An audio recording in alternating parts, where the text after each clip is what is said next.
Big O is the most commonly used mathematical tool to compare the efficiency of algorithms. It tells us about the asymptotic behavior of a function, that is, how fast a function f of n grows as n becomes large.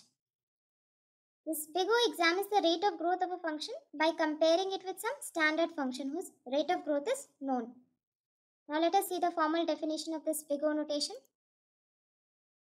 F of n is Big O of g of n, or we can say that f is order of g if there exist constants c n and not such that f of n is less than equal to c times g of n for all n greater than equal to n naught.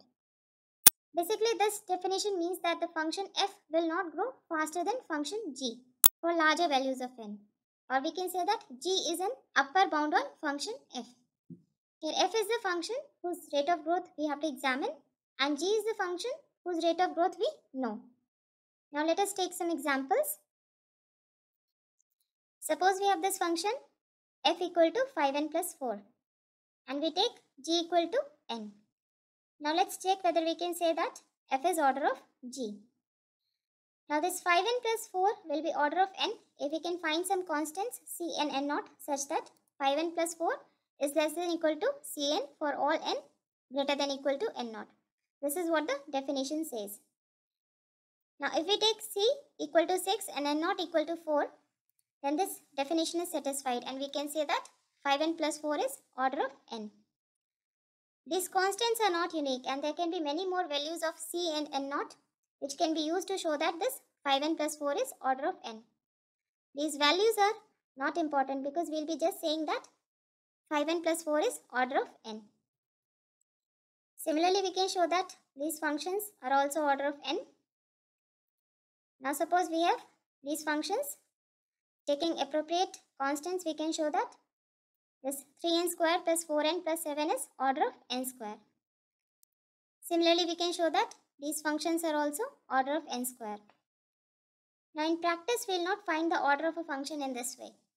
There are some set of rules derived from this definition which we can use to find order of a function.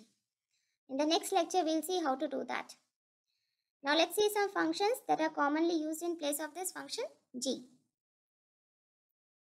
We have seen that rate of growth of a function f is examined by providing an upper bound using the function g.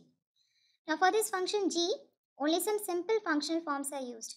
These forms generally contain a single term in n with a coefficient of 1. These are some commonly used functions that are used to provide upper bounds. That is, we will use these functions in place of g. These functions are ordered according to their rate of growth in increasing order.